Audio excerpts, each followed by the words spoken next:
नमस्ते दोस्तों, आप सभी का हमारे YouTube चैनल पर हार्दिक स्वागत है। आज हम अपना लेसन 6 भाग 5 सम यूनियन कंप्लीट करेंगे। चलिए स्टार्ट करते हैं राष्ट्रपति के बारे में। अनुच्छेद 52 राष्ट्रपति का पद राष्ट्रपति देश का औपचारिक नाम मात्र के लिए प्रमुख होता है। औपचारिक प्रमुख के रूप में राष्ट्रपति का पद ब्रिटेन से लिया गया है। अनुच्छेद 53 कार्यपालिका का औपचारिक प्रधान राष्ट्रपति होता है, अतः सभी कार्य राष्ट्रपति के हस्ताक्षर के बाद किए जाएंगे। कार्यपालिका का वास्तविक प्रधान प्रधानमंत्री होता है। अनुच्छेद 54 राष्ट्रपति का निर्वाचन इसका निर्वाचन एकल संक्रमणीय अनुपातिक पद्धति द्वारा अप्रत्यक्ष रूप से गुप्त मतदान द्वारा होता है। एकल संक्रमणीय इस पद्धति द्वारा चुनाव में खड़े सभी उम्मीदवारों को वरीयता क्रम में वोट देना होता है। अनुपातिक पद्धति इसके तहत एक राज्य का सभी विधायकों के मतों का योग को बराबर करना एवं सभी सांसदों का मत मूल्य को बराबर करना होता है। प्रथम चरण की मतगणना इसमें उम्मीदवार की पहली वरीयता सूची गिनी जाती है। द्वितीय चरण इसमें द्वितीय वरीयता सूची गिनी जाती है। यह प्रथम चरण में मत बराबर होने के बाद होता है। बीबी गिरी के नेतृत्व के समय द्वितीय चरण की मतगणना हुई थी। अप्रत्यक्ष मतदान राष्ट्रपति के निर्वाचन में जनता भाग नहीं लेती, बल्कि जनता द्वारा चुने गए प्रतिनिधि भाग लेते हैं। राष्ट्रपति का निर्वाचन मंडल में लोकसभा, राज्यसभा का सदस्य तथा सभी राज्य, दिल्ली प्लस पौंडीचेरी प्लस जम्मू कश्मीर केंद्र शासित प्रदेश के निर्वाचित सदस्य भाग लेते हैं।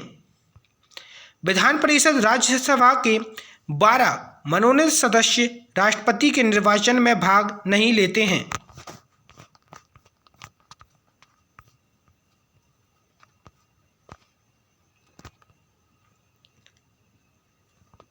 मुख्यमंत्री जब विधान परिषद का सदस्य होगा तो वह राष्ट्रपति के निर्वाचन में भाग नहीं लेगा। मुख्यमंत्री जब विधान परिषद का सदस्य होगा तो वह राष्ट्रपति के निर्वाचन में भाग नहीं लेगा।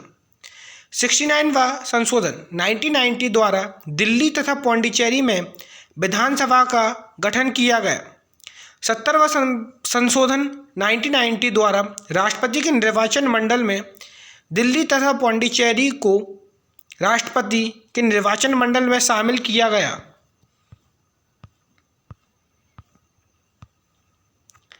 दो या दो से अधिक राज्यों की विधानसभा भंग भी रहेगी तो राष्ट्रपति का निर्वाचन करा लिया जाएगा, क्योंकि राष्ट्रपति का निर्वाचन हर हाल में 6 महीने के अंदर करा लिया जाता है।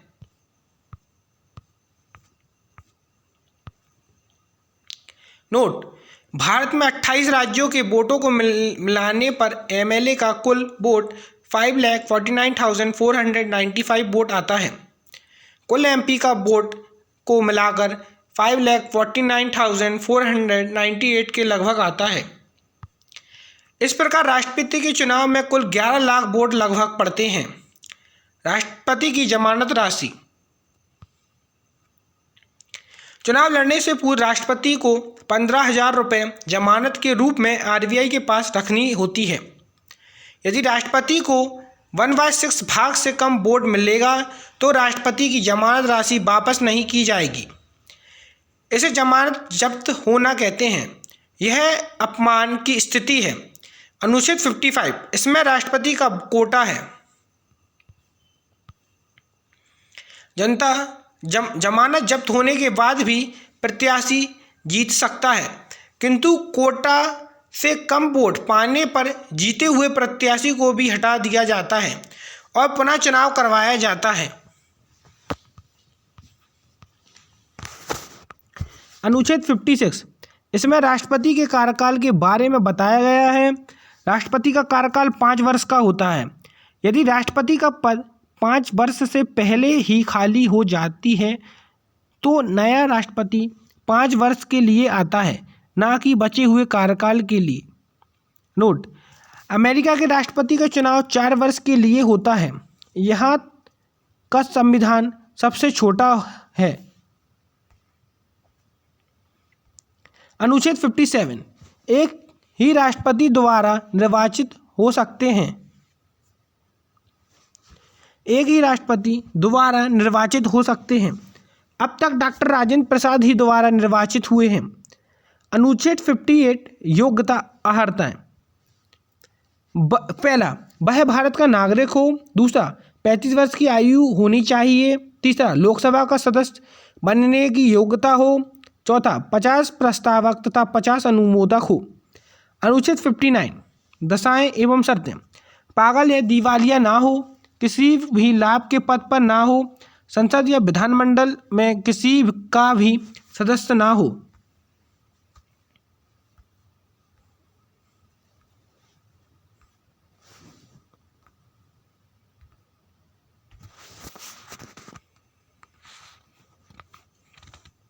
यदि कोई सदस्य राष्ट्रपति निर्वाचित हो गया हो तो उसे शपथ लेने से पूर्व अपने सदन की सदस्यता त्यागनी पड़ती है। नोट: सरकारी नौकरी लाभ का पद कहलाता है। संसद, विधायक, मंत्री, राज्यपाल लाभ का पद नहीं है, ये जनता के सेवक हैं। अनुच्छेद 60: राष्ट्रपति को शपथ दिलाने का कार्य सर्वोच्च न्यायालय, सुप्रीम कोर्ट के मुख्य न्यायाधीश करते हैं। इनकी अनुपस्थिति में सुप्रीम कोर्ट के शेष 33 न्यायाधीश में वरिष्ठ न्यायाधीश शपथ लेंगे। वरिष्ठ न्यायाधीश शपथ दिलाएंगे। अनुच्छेद 61: महाभियोग। राष्ट्रपति को उसके पद से हटाना महाभियोग कहलाता है। महाभियोग शब्द केवल राष्ट्रपति के लिए प्रयोग होगा। हालांकि महाभियोग जैसी प्रक्रिया बहुत से अधिकारियों पर लगाया जाता है, किंतु उसे संसद की कार्रवाई या महाभियोग जैसी प्रक्रिया शब्द का प्रयोग करते हैं। महाभियोग की प्रक्रिया यूएसए के संविधान से लिया गया है।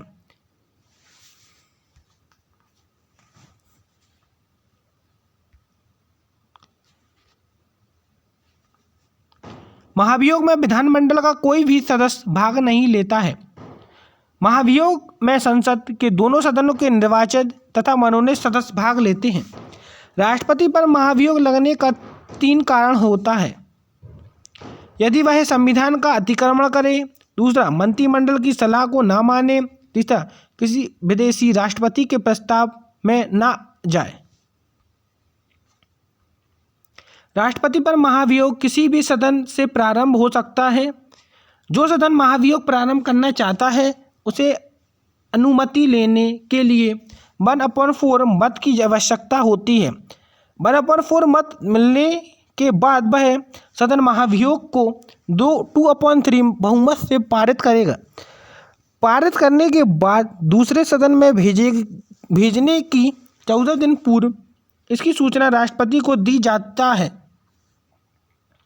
राष्ट्रपति दूसरे सदन में जाकर अपनी बात रखने में सफल रहे तो महाभियोग रद्द हो जाएगा, किंतु यदि दूसरा सदन भी 2/3 बहुमत से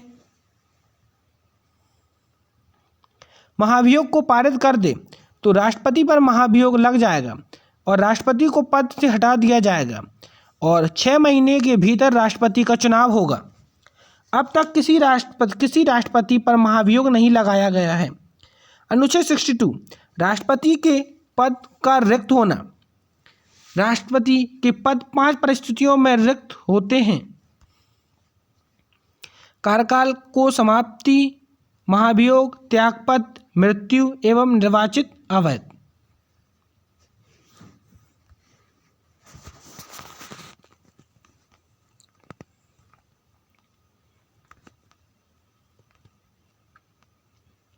कार्यकाल समाप्त होने की स्थिति में वही राष्ट्रपति तब तक अपने पद पर रहता है जब तक कि उसके उम्मीदवार का निर्वाचन ना हो जाए। शेष 4 परिस्थितियों में कार्यवाहक राष्ट्रपति के रूप में उपराष्ट्रपति को लाया जाता है। अब तक 2 राष्ट्रपति की मृत्यु अपने कार्यकाल के दौरान हुई है, जबकि 3 कार्यवाहक राष्ट्रपति बने हैं। बीबी गिरी 3 मई 1969 से 20 जुलाई 1969 तक जाकिर हुसैन के बाद आए। मोहम्मद हिदायतुल्लाह 20 जुलाई 1969 से 24 अगस्त 1969 तक बीबी गिरी के त्यागपत्र के कारण आए। मोहम्मद हिदायतुल्लाह उस समय सुप्रीम कोर्ट के मुख्य न्यायाधीश थे। वी.डी. जत्ता 11 फरवरी 1977 से 25 जुलाई 1977 तक फरुखुद्दीन अली अहमद की मृत्यु के कारण आए। रिमार्क: यदि राष्ट्रपति का निर्वाचन अवैध हो जाए तो राष्ट्रपति द्वारा किया गया कार्य अवैध नहीं होगा, क्योंकि राष्ट्रपति कोई भी कार्य स्वयं नहीं करते हैं बल्कि मंत्रिमंडल की सिफारिश पर करते हैं। राष्ट्रपति की विभिन्न शक्तियाँ: पावर ऑफ द प्रेसिडेंट, कार्यकारी शक्ति, दूसरी विधायी शक्ति, तीसरी वित्तीय शक्ति, चौथी न्यायिक शक्ति, पांचवी सैन्य शक्ति, छठी राजनैतिक शक्ति, सातवीं आपातकालीन शक्तियाँ, आठवीं विशेष शक्तियाँ। पहला, कार्यकारी शक्ति। इसके तहत राष्ट्रपति कार्य संचालन हेतु विभिन्न पदाधिकारियों की नियुक्ति करते हैं, जैसे प्रधानमंत्री, यूपीएससी, वित्त आयोग, महान्यायवादी, नियंत्रक, महालेखा परीक्षक आदि। भारत में सभी कार्य राष्ट्रपति के नाम एवं हस्ताक्षर से ही किए जाते हैं। दूसरा, विधायी शक्ति। इसके तहत राष्ट्रपति नियम कानून बनाने से संबंधित शक्तियों का प्रयोग करते हैं। ये संसद के सत्र भाषण तथा सत्र आहूत करते हैं। ये संयुक्त अधिवेशन को बुलाते हैं। जब तक राष्ट्रपति हस्ताक्षर ना कर दे तब तक विधेयक कानून नहीं बन सकता है। अनुच्छेद 331 लोकसभा में 2 एंग्लो इंडियन का मनोनयन राष्ट्रपति द्वारा होता है।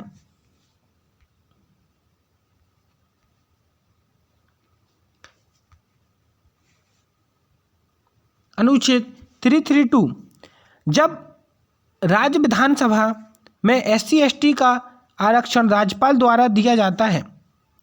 वित्तीय शक्तियाँ। इसके तहत राष्ट्रपति आपात स्थिति में 500 करोड़ रुपए तक की राशि आकस्मिक निधि से दे सकते हैं। संरक्षित निधि से धन निकालने से पहले राष्ट्रपति से अनुमति लेना होता है।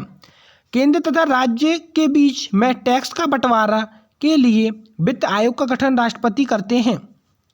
न्यायिक शक्ति। अनुच्छेद 72 के तहत राष्ट्रपति को क्षमादान शक्तियां हैं। राष्ट्रपति क्षमा करने के पूर्व गृह मंत्रालय की सलाह लेते हैं। राष्ट्रपति 5 प्रकार से किसी सजा को माफ कर सकते हैं। पहला, क्षमा। जब राष्ट्रपति किसी भी सजा को पूरी तरह माफ करता है तो उसे क्षमा कहते हैं। लघुकरण।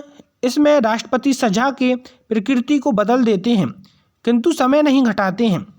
एग्जाम्पल: फांसी की सजा को आजीवन कारावास, 10 साल कठोर कारावास को 10 साल साधारण कारावास में बदलना। तीसरा, परिहार। इसमें राष्ट्रपति समय घटते हैं किंतु प्रकृति नहीं बदलते हैं। एग्जाम्पल: 10 साल कठोर कारावास को 5 साल का कठोर कारावास। इसका प्रयोग फांसी की सजा पर नहीं हो सकता है। विराम। किसी बंदी कैदी का यदि स्वास्थ्य अच्छा नहीं है तो उसकी सजा को कुछ समय के लिए राष्ट्रपति रोक लगा देता है, जिसे विराम कहते हैं। प्रतिलंबन। राष्ट्रपति जब फांसी की सजा को कुछ समय के लिए रोक लगा देता है तो उसे प्रतिलंबन कहते हैं। यह इसलिए लगाया जाता है कि कैदी दया याचिका मर्सी अपील कर सके। नोट: राष्ट्रपति सिविल कोर्ट तथा सेना का कोर्ट मार्शल दोनों की सजा माफ कर सकते हैं। राज्यपाल भी सजा माफ कर सकता है किंतु फांसी एवं सेना की सजा को माफ नहीं कर सकता। अमेरिकी राष्ट्रपति भी सेना की सजा को माफ नहीं कर सकता है। सैन्य शक्ति। यह तीनों सेनाओं का प्रधान होता है, अतः यह किसी देश से युद्ध विराम की घोषणा करता है। छठा, राजनैतिक शक्ति, यह भारत के राजदूत को विदेश में भेजता है तथा विदेशी राजदूत को भारत में आने की अनुमति देता है। विदेशी जाने वाले मंत्री राष्ट्रपति से अनुमति लेकर जाते हैं।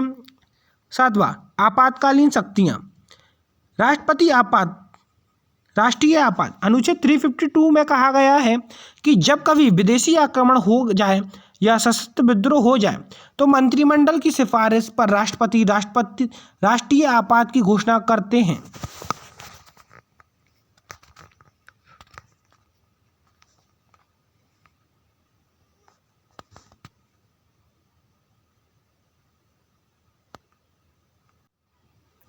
घोषणा के 30 दिन के अंदर संसद के दोनों सदनों द्वारा राष्ट्रपति आपात का अनुमोदन मिलना जरूरी है।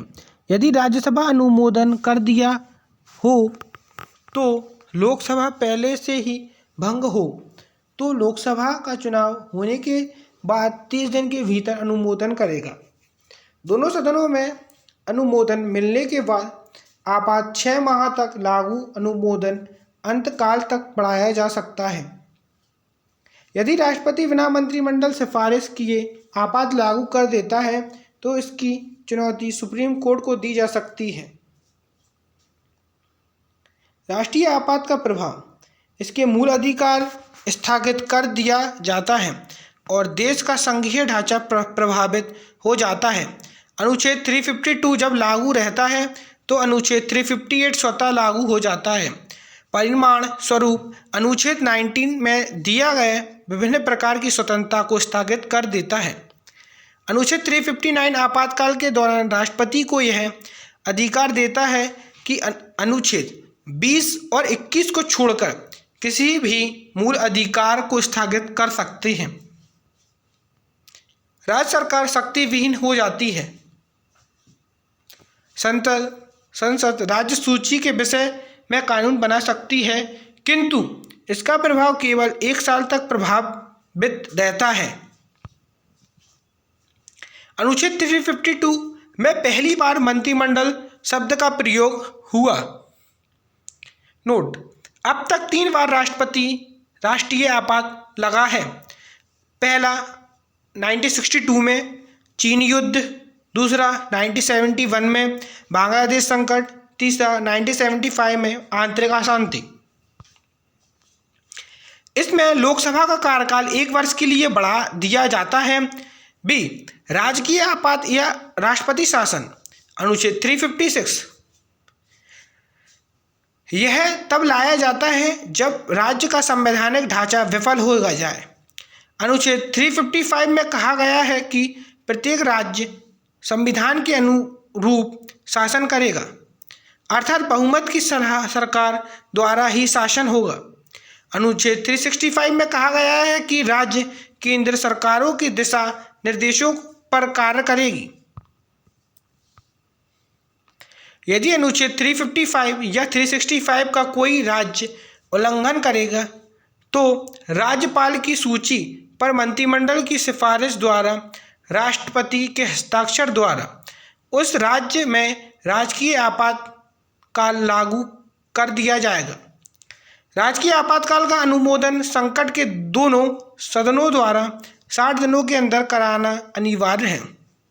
यदि राज्यसभा अनुमोदन कर दिया है और लोकसभा पहले से ही भंग हो तो नई लोकसभा 30 दिन के भीतर अनुमोदन करेगी। संसद के दोनों सदनों से अनुमोदन मिलने के बाद यह 6 महीने तक लागू रहेगा।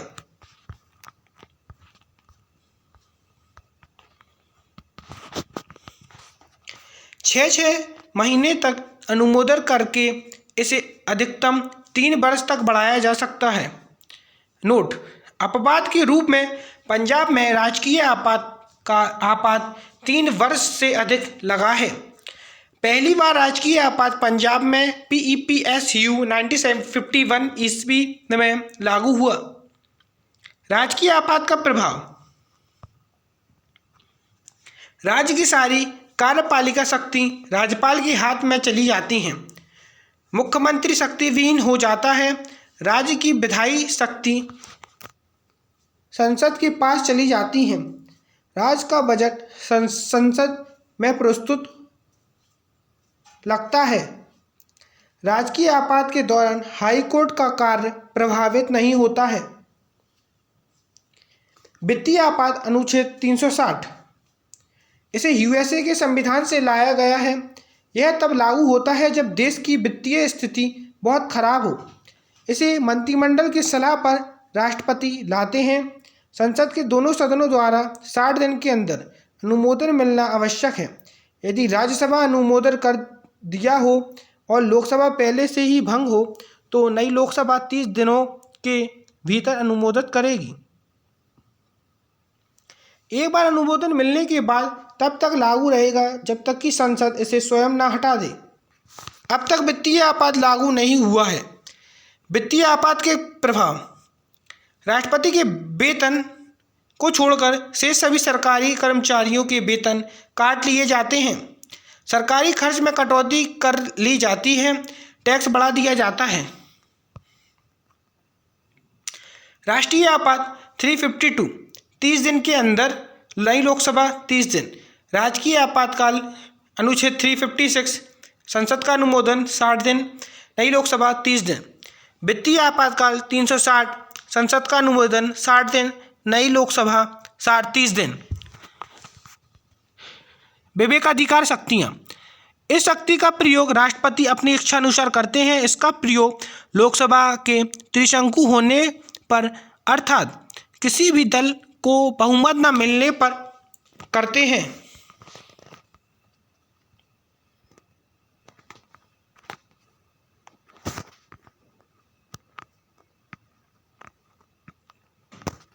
जब लोकसभा में किसी भी दल को बहुमत नहीं मिलता है तो राष्ट्रपति किसी भी दल के नेता को प्रधानमंत्री घोषित कर देते हैं और 30 दिन के भीतर उन्हें बहुमत सिद्ध करने को कहा जाता है। यदि भी 30 दिन के भीतर बहुमत सिद्ध कर दिए तो वह प्रधानमंत्री के पद पर रहेगा, अन्यथा दोबारा चुनाव कराया जाएगा।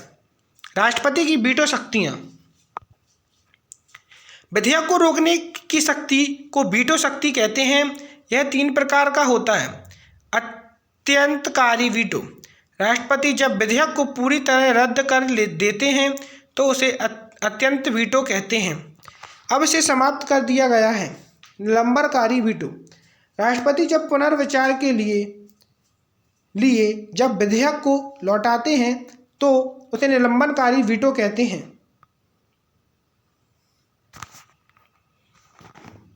जेबी वीटो: जब राष्ट्रपति किसी विधेयक पर न अपना हस्ताक्षर करे और न ही उसे पुनर्विचार के लिए लौटाए बल्कि उसे अपने ही पास रख ले तो उसे जेबी वीटो कहते हैं।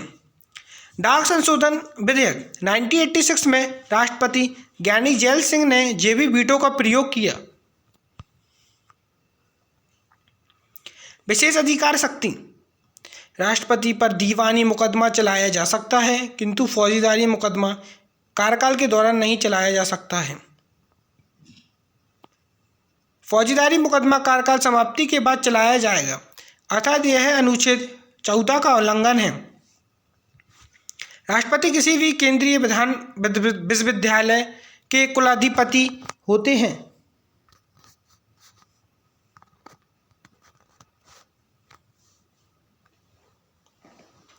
डॉक्टर राजेंद्र प्रसाद: भारत के राष्ट्रपतियों की सूची।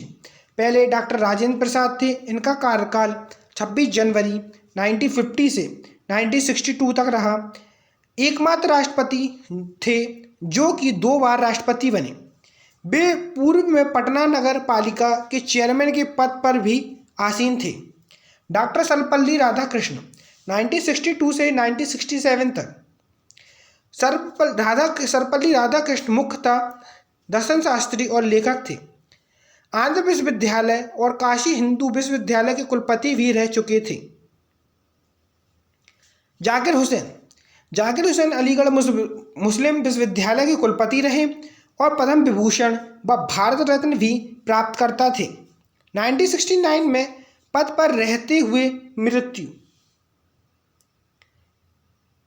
बारागिरी वेंकट गिरी कारवाक 1969 से 1969 तक।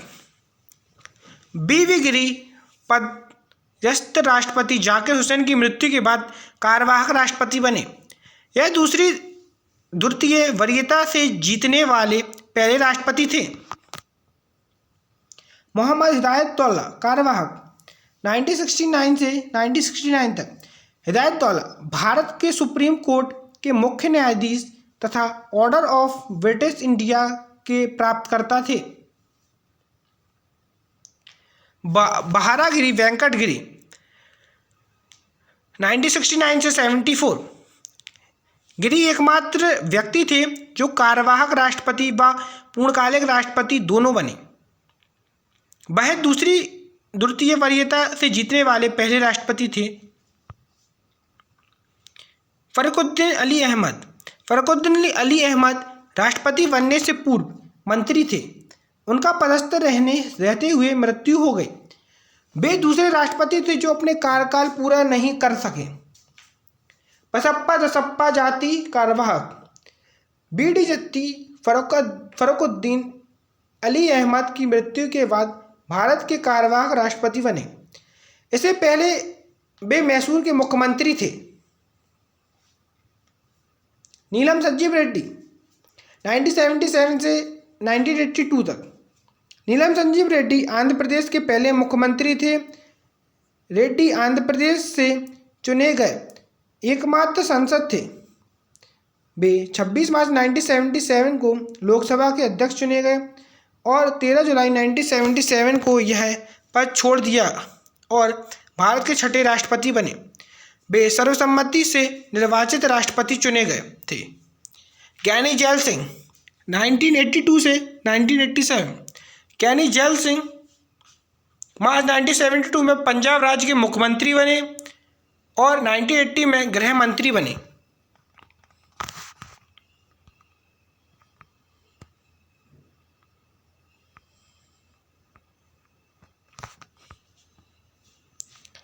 राधास्वामी वेंकटरमण 1987 से 1992 तक।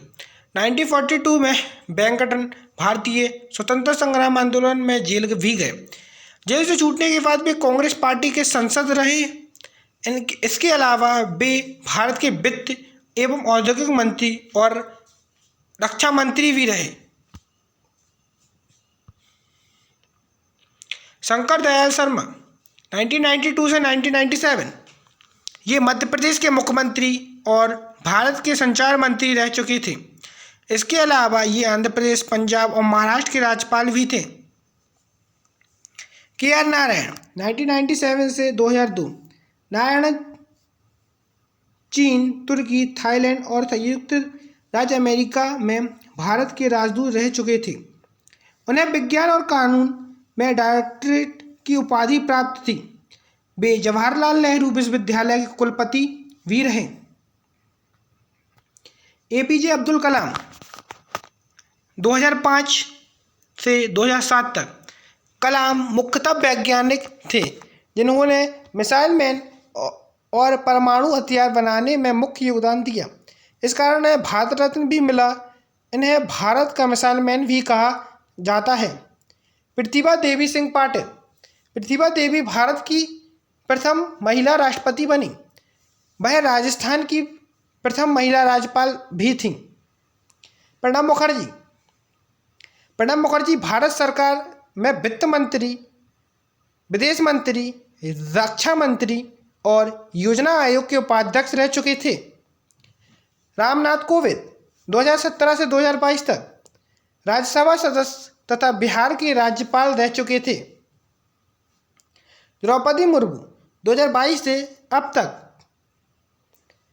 उड़ीसा सरकार में मंत्री और झारखंड राज्य की पहली आदिवासी महिला राज्यपाल रह चुकी है। अब हम उपराष्ट्रपति के बारे में अनुच्छेद 63 से 70 तक पढ़ेंगे।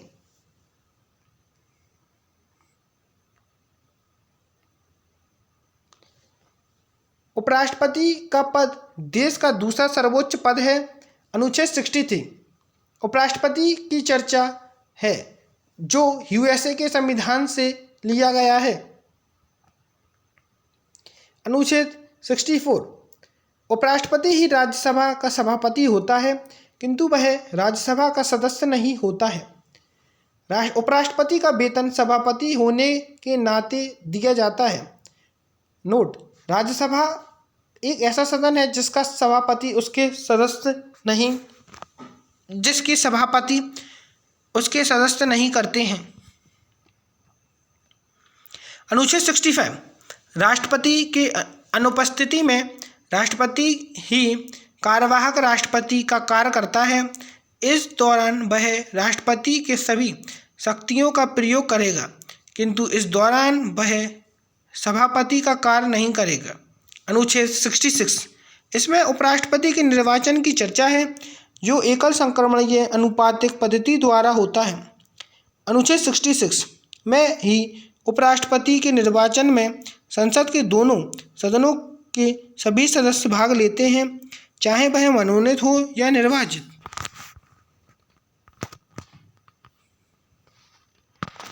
राज्य की विधानमंडल उपराष्ट्रपति के निर्वाचन में भाग नहीं लेती है। उपराष्ट्रपति के निर्वाचन में खड़े होने के लिए निम्न योग्यताएं हैं: वह भारत का नागरिक हो, दूसरा वो पागल या दिवालिया ना हो, तीसरा 35 वर्ष की आयु का हो, चौथा लाभ के पद सरकारी नौकरी पर ना हो, पांचवा 20 प्रस्तावक तथा 20 अनुमोदक हो, छठा 15,000 रुपये जमानत की राशि जमा करनी होगी, सातवां राज्यसभा का सदस्य बनने की योग्यता होनी चाहिए। अनुच्छेद 67, उपराष्ट्रपति का कार्यकाल सामान्यतः 5 वर्ष का होता है, किंतु उसके उत्तराधिकारी का निर्वाचन नहीं हुआ है तो वह अपने पद पर तब तक रहेगा जब तक कि उसका उत्तराधिकारी निर्वाचित नहीं हो जाता है। 5 वर्ष से पहले भी उपराष्ट्रपति को अविश्वास प्रस्ताव द्वारा हटाया जा सकता है।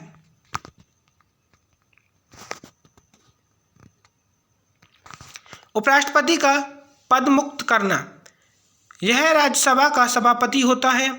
इसी कारण उपराष्ट्रपति पर महाभियोग राज्यसभा से प्रारंभ हो सकता है। महाभियोग 25% मत की आवश्यकता होती है। महाभियोग पारित करने के लिए 2/3 2/3 मत से पारित करना होता है। जब राज्यसभा इसे पारित कर देती है तो लोकसभा में भेजने से 14 दिन पूर्व इसकी सूचना उपराष्ट्रपति को दी जाती है, ताकि वह अपनी बात लोकसभा में रख सकें।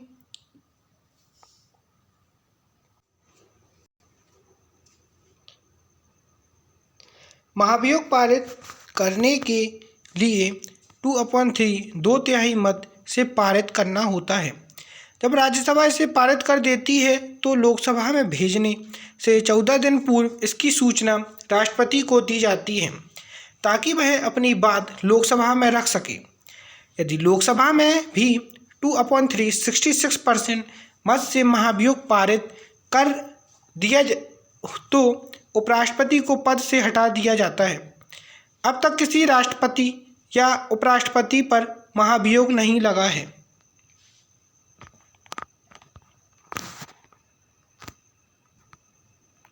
अनुच्छेद 66, उपराष्ट्रपति के चुनाव को यथाशीघ्र करा लेना की चर्चा, अर्थात इसमें निश्चित समय सीमा नहीं दिया गया है।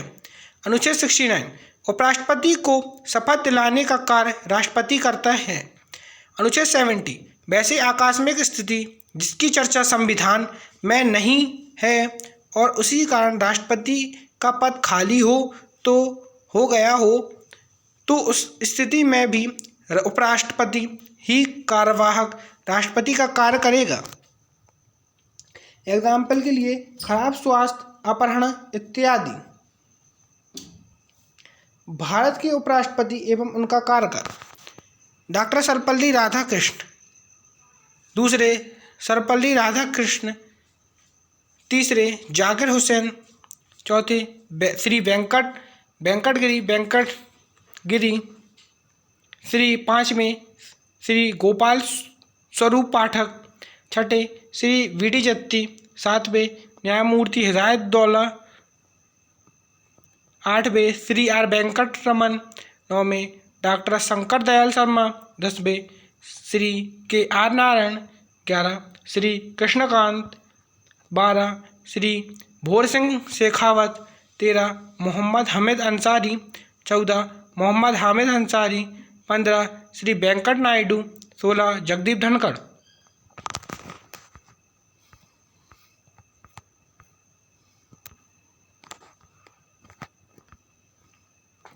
दो उपराष्ट्रपति डॉक्टर सर्वपल्ली राधाकृष्णन और हामिद अंसारी ने लगातार 2 कार्यकाल पूरे किए।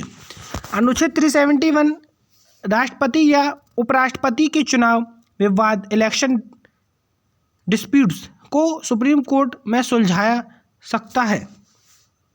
अनुच्छेद 72 इसमें राष्ट्रपति के विभिन्न प्रकार की क्षमादान शक्तियां हैं। अनुच्छेद 73 संघ की कार्यपालिका कार्यप्रणाली आसन बनाने के लिए राष्ट्रपति कानून बनाते हैं।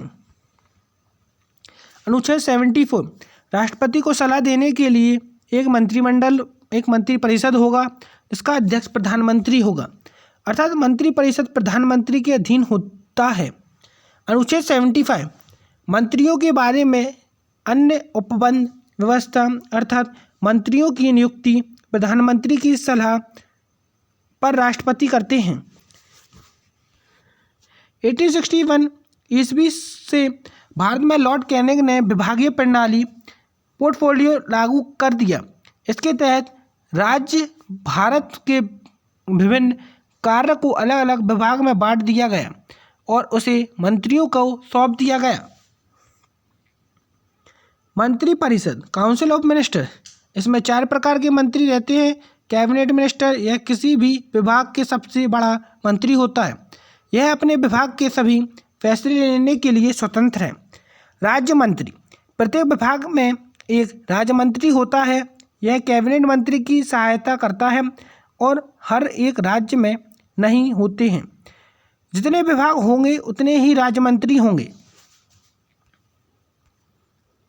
राज्य मंत्री स्वतंत्र प्रभार, जिस विभाग का कैबिनेट मंत्री किसी कारण से अनुपस्थित रहता है तो उस विभाग के राज्य मंत्री का स्वतंत्र प्रभार बनाया जाता है। यह कैबिनेट मंत्री के बराबर शक्ति रखता है। जब कैबिनेट मंत्री वापस आता है तो यह पुनः राज्य मंत्री का रूप लेता है।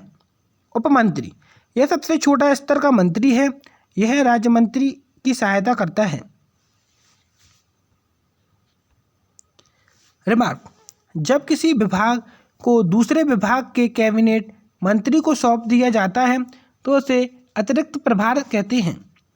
मंत्रिमंडल, इसमें केवल उच्च श्रेणी के मंत्री ही भाग लेते हैं। इसमें कैबिनेट मंत्री तथा राज्य मंत्री स्वतंत्र प्रभार आते हैं।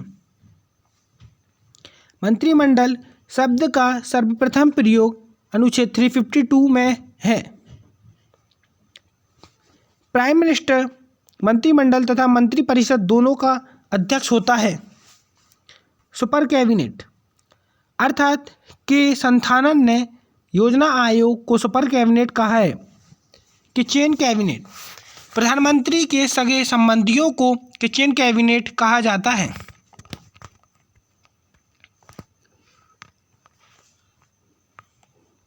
मंत्रिपरिषद मंत्रिमंडल, मंत्रिपरिषद में विभाग वितरण प्रधानमंत्री के इच्छानुसार होते हैं। मंत्रिपरिषद लोकसभा के प्रति उत्तराधिकारी होते हैं, जिस कारण मंत्री किसी भी सदन का हो सकता है। वह लोकसभा में बैठ सकता है किंतु मतदान के समय वह अपने सदन में चला जाता है। मंत्री व्यक्तिगत रूप से राष्ट्रपति के प्रति उत्तरदायी होता है।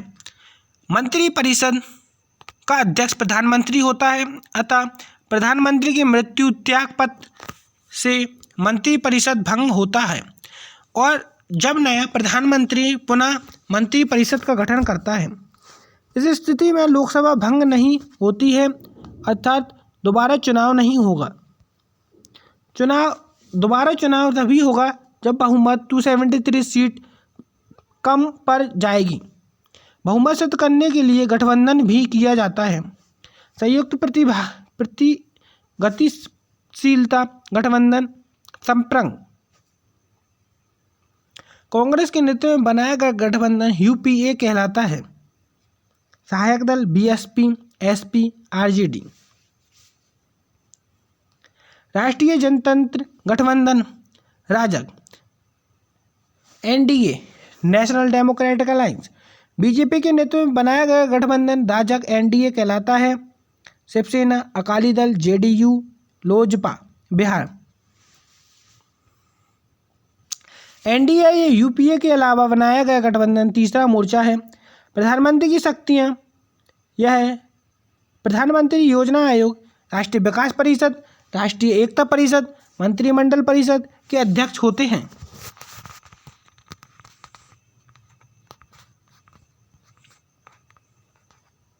प्रधानमंत्री कैग, महान्यायवादी मंत्री आदि के नियुक्ति संबंधी सिफारिश राष्ट्रपति को करते हैं।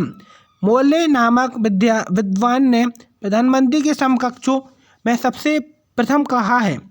मयूर नामक विद्वान ने राज्य रूपी जहाज का स्टीयरिंग व्हील्स मंत्रिमंडल को कहा है।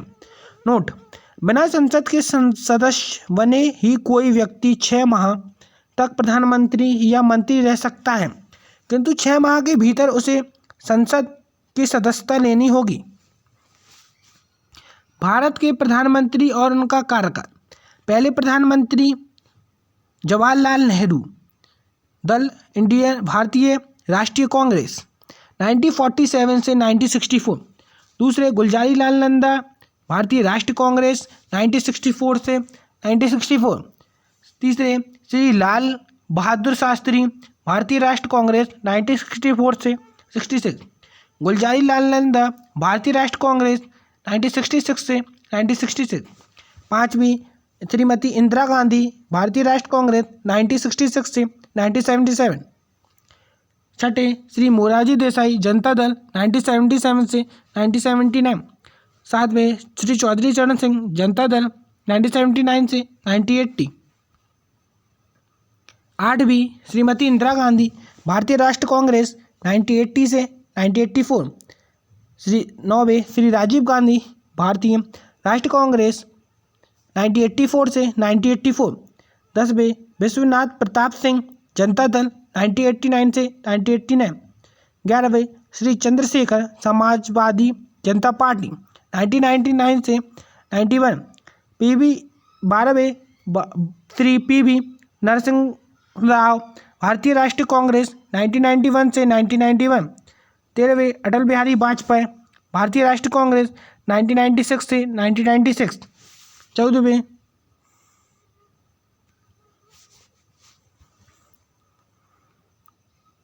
श्री एच.बी. देवगौड़ा, जनता दल सेकुलर 1966 से 1997।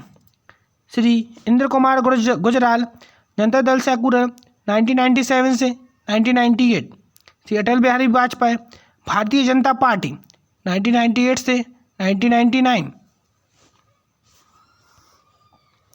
17 अटल बिहारी वाजपेयी, भारतीय जनता पार्टी 1999 से 2004। 18वें डॉक्टर मनमोहन सिंह, भारतीय राष्ट्रीय कांग्रेस 2004 से 2009। 19वें डॉक्टर मनमोहन सिंह, भारतीय राष्ट्रीय कांग्रेस 2009 से 2014। 20वें डॉक्टर नरेंद्र मोदी, श्री नरेंद्र मोदी, भारतीय जनता पार्टी 2014 से 2019 तक। 21वें श्री नरेंद्र मोदी, भारतीय जनता पार्टी 2019 से वर्तमान पद तक। उप प्रधानमंत्री, इसके बारे में संविधान में कोई स्पष्ट चर्चा नहीं है। यह राजनीतिक उद्देश्य के लिए बनाया गया पद है।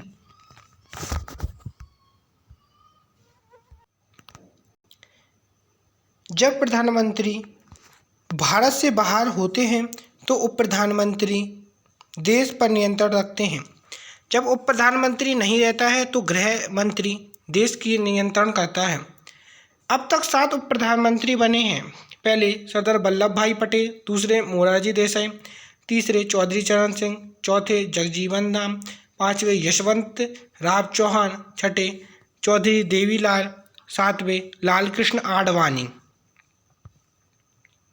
महान्यायवादी, इसकी चर्चा अनुच्छेद 76 में है। यह केंद्र सरकार का प्रथम विधि अधिकारी कानूनी सलाहकार होता है।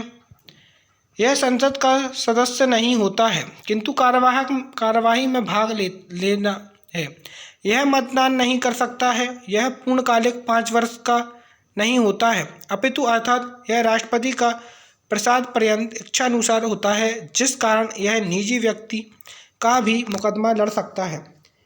इन्हें वेतन संचित निधि से नहीं दिया जाता है बल्कि प्रधानमंत्री के कोष से दिया जाता है।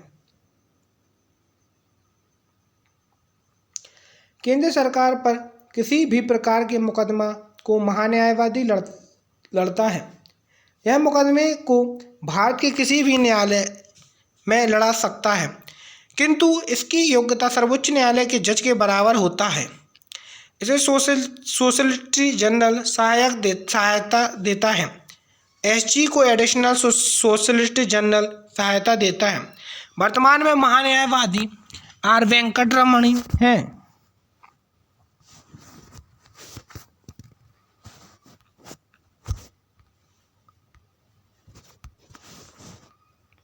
अनुच्छेद 77 केंद्र सरकार के कार्यों के संचालन की चर्चा है जो विभिन्न मंत्रालय द्वारा संपन्न होता है। राष्ट्रपति इसके कार्यों को आसान बनाने के लिए कानून बना सकते हैं। अनुच्छेद 78 प्रधानमंत्री का यह कर्तव्य होगा कि मंत्रिपरिषद के कार्रवाई की जानकारी राष्ट्रपति को दे। स्मरणीय तथ्य: संघीय कार्यपालिका का मुखिया भारत का राष्ट्रपति होता है। भारत के राष्ट्रपति का निर्वाचन राज्यसभा, लोकसभा और राज्यों की विधानसभा के निर्वाचित सदस्यों द्वारा किया जाता है।